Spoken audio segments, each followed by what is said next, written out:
Right. So over the past 3 years, I've been collecting Marcos literature, Marcos propaganda, and literature and write-ups regarding Marcos martial law era. And I wanted to create a sort of series with this vlog that would actually address all the inconsistencies and falsities that are abundant here in the internet. Now, I wanted to actually try and teach it in a university, but of course, my qualification is that of a medical doctor. I guess I'm weird that way. However, we all have to start somewhere, and my plan is to actually use each one of the Marcus propaganda I have, or the Marcus books I have, to actually address and debunk the ideas that are pervasive with regard to the social media and with regard to perspectives in the younger generation when they talk about or when they discuss Marcos. Now, the very first book, or rather the oldest book I have, which was actually quote unquote written by Marcos, since most of his works were actually just ghostwritten, either by Adrian Cristobal or Andres Cristobal Cruz, and their cabal. Marcos wasn't really an excellent writer, but he was able to tap all the great writers during his time, paid them handsomely, and they were able to sort of create the ideology that he was actually peddling to the masses. Now, the earliest Marcus book I have is sort of an accomplishment bearer.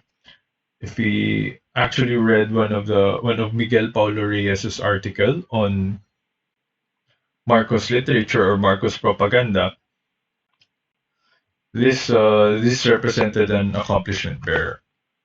And the title of this book is New Filipinism: The Turning Point. This is actually a Sona of Marcos back in 1969.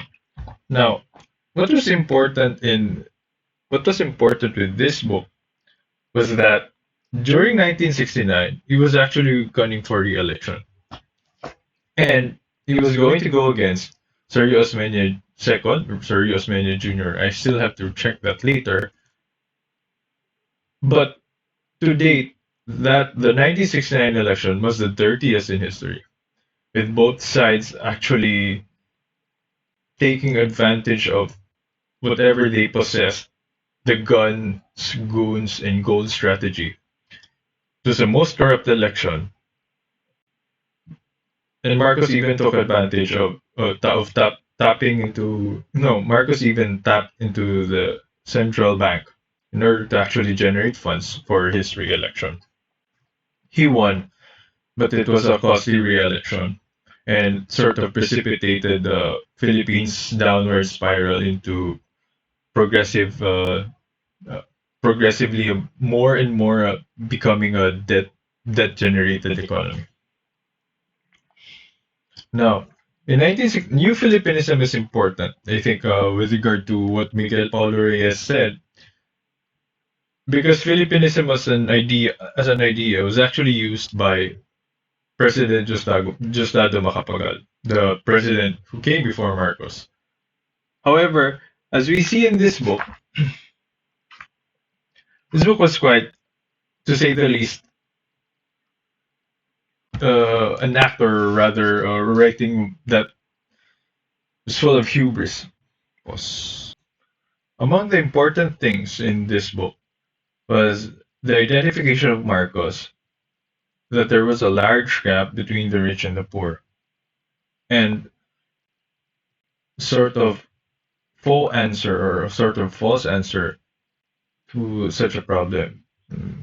He insinuated that he was the solution to the problem, and he stated that the feudal conditions among the peasantry, the stark contrasts and inequalities spawned by tenancy and landlordism, called for penetrating and drastic solutions.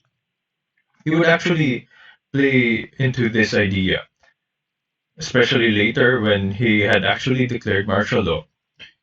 He declared the whole Philippines as a land of agrarian reform.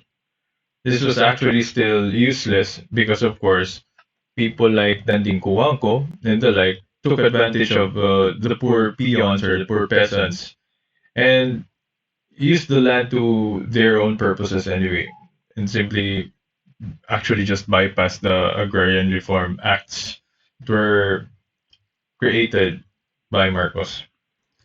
Most of the book were merely reiterations of what he had achieved during his first term in office. But I found that his proposals in the latter part of the book were actually significant simply because they were so incongruent with what actually happened in reality. Even funnier is the idea that Marcos proposed, quote unquote, that steps be taken to open the way for the membership of a representative of the student body in the Board of Regents of every government college or university, including the University of the Philippines. Funnily enough, just 1 year passed when the first quarter storm, actually less, when the first quarter storm of 1970 occurred.